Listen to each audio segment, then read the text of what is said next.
പിതാവിൻ്റെയും പുത്രൻ്റെയും പരിശുദ്ധാത്മാവിൻ്റെ നാമത്തിൽ ആമേൻ. വിശുദ്ധ മത്തായി എഴുതിയ സുവിശേഷം 17-ാം അധ്യായം 9 മുതൽ 13 വരെയുള്ള തിരുവചനങ്ങൾ. മലയിൽ നിന്നും ഇറങ്ങുമ്പോൾ യേശു അവരോട് ആജ്ഞാപിച്ചു, മനുഷ്യപുത്രൻ മരിച്ചവരിൽ നിന്നും ഉയർപ്പിക്കപ്പെടുന്നതുവരെ നിങ്ങൾ ഈ ദർശനത്തെ പറ്റി ആരോടും പറയരുത്. ശിഷ്യന്മാർ അവനോട് ചോദിച്ചു, ആദ്യം ഏലിയ വരണമെന്ന് നിയമജ്ഞർ പറയുന്നത് എന്തുകൊണ്ട്? അവൻ പറഞ്ഞു, ഏലിയ വന്നു എല്ലാം പുനഃസ്ഥാപിക്കുകയും തന്നെ ചെയ്യും. എന്നാൽ ഞാൻ നിങ്ങളോട് പറയുന്നു, ഏലിയ വന്നു കഴിഞ്ഞു, എങ്കിലും അവർ അവനെ മനസ്സിലാക്കിയില്ല. തങ്ങൾക്ക് ഇഷ്ടമുള്ളതെല്ലാം അവർ അവനോട് ചെയ്തു. അതുപോലെ മനുഷ്യപുത്രനും അവരിൽ നിന്നും പീഡകൾ ഏൽക്കുവാൻ പോകുന്നു. സ്നാപക യോഹന്നാനെ പറ്റിയാണ് അവൻ തങ്ങളോട് സംസാരിച്ചതെന്ന് അപ്പോൾ ശിഷ്യന്മാർക്ക് മനസ്സിലായി. ഈ വചനഭാഗത്തിലൂടെ യേശു നമ്മെ ഓർമ്മപ്പെടുത്തുന്നത്,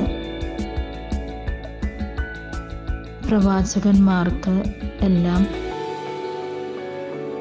എല്ലാ ദിവസവും സുഖകരമായിട്ടുള്ള ദിവസങ്ങളുണ്ടായിരുന്നു. അവർ തെറ്റിദ്ധരിക്കപ്പെട്ടിട്ടുണ്ട്. അവർ പീഡനങ്ങളിലൂടെ കടന്നു പോയിട്ടുണ്ട്. അവരെ മനസ്സിലാക്കാതെ അവരെ പീഡിപ്പിച്ചിട്ടുണ്ട്. കാരണം ദൈവത്തിൻ്റെ വചനം മനുഷ്യരിൽ കേൾപ്പിച്ചു കൊടുക്കുമ്പോൾ, ദൈവത്തിൻ്റെ വാക്കുകൾ നമ്മൾ എന്ത് ചെയ്യണമെന്നുള്ളതും എന്ത് ചെയ്യരുതെന്നുള്ളതും നമ്മോട് ആഹ്വാനം ചെയ്യുമ്പോൾ അതെല്ലാവർക്കും സുഖകരമായിട്ടുള്ള അല്ലായിരിക്കാം. കാരണം നമ്മളെ വീക്ഷിക്കുന്ന എത്രയോ പേര് കാണും. നമ്മൾ നല്ലത് പറഞ്ഞാലും നമ്മളെക്കുറിച്ച് തെറ്റിദ്ധരിക്കുന്ന എത്ര പേര് കാണും. അതുപോലെ തന്നെയാണ് ദൈവത്തിൻ്റെ വചനമാണ് നമ്മൾ പങ്കുവെക്കുന്നതെങ്കിലും അത് വ്യാഖ്യാനം ചെയ്തു കൊടുക്കുന്നുവെങ്കിലും പലർക്കും അവർക്ക് സ്വീകാര്യമായിട്ടുള്ളത് മാത്രമേ സ്വീകരിക്കുകയുള്ളൂ. അപ്പോൾ വേണ്ട എന്ന് വെക്കേണ്ടത് അവർക്ക് സ്വീകരിക്കേണ്ടാത്തതാണെങ്കിൽ അവർ സ്വീകരിക്കത്തില്ല. വേണമെന്നുള്ളത് എളുപ്പം പ്രാക്ടീസ് ചെയ്യാനായിട്ട് ഏതാണോ അത് തന്നെയായിരിക്കും അവർക്ക് എല്ലാവരും തിരഞ്ഞെടുക്കുന്നത്. ചുരുക്കം പേർ മാത്രമേ വേണ്ടെന്നുള്ള വെക്കുന്നതും വേണമെന്ന് വെക്കുന്നതൊക്കെയും വചനം എന്ത് പഠിപ്പിക്കുന്നുവോ അതിനനുസരിച്ച് സ്വീകരിക്കുന്നത്. അപ്പോൾ നമുക്ക് സൗകര്യപ്രദമായിട്ട് വചനത്തെ വേണ്ടെന്ന് വെക്കാനായിട്ടും വേണമെന്ന് വെക്കുവാനായിട്ടും പരിശ്രമിച്ചാൽ നമ്മുടെ ആത്മീക ജീവിതം അത്രമാത്രം വളരുവാനായിട്ട് തടസ്സമുണ്ടാകും.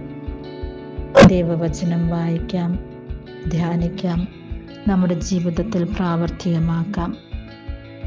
പ്രവാചകന്മാർ നേരിട്ടതുപോലെയുള്ള പീഡനങ്ങൾ നമ്മൾ നേരിടേണ്ടി വരും. കാരണം ഇത് ചെയ്യരുത് എന്ന് നമ്മൾ പറയുമ്പോൾ ഇത് ചെയ്തുകൊണ്ടിരിക്കുന്നവർക്ക് ഇഷ്ടപ്പെട്ടെന്ന് വരികയില്ല. അപ്പോൾ അവർ നമ്മെക്കുറിച്ച് വിമർശിച്ചെന്ന് വരാം. എന്നാൽ തന്നെയും നമ്മൾ സ്വർഗരാജ്യത്തിന് വേണ്ടി ആത്മാക്കളെ നേടിയെടുക്കുന്നതിന് വേണ്ടിയാണ് നമ്മെ തന്നെയും മറ്റുള്ളവരെയും ഉണർത്തുന്നത് എന്ന ബോധ്യം നമ്മൾക്കുള്ളപ്പോൾ നമ്മൾ തളരേണ്ട ആവശ്യമില്ല, പതറേണ്ട ആവശ്യമില്ല.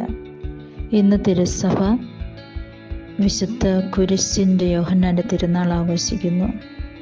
ഈ വിശുദ്ധൻ എത്രമാത്രം സഹനങ്ങളിലൂടെ കടന്നു പോയിട്ടുണ്ട്. ഒറ്റയ്ക്ക് ഒരു റൂമിൽ വരെ അദ്ദേഹത്തിനെ അടച്ചിട്ടിട്ടുണ്ട്.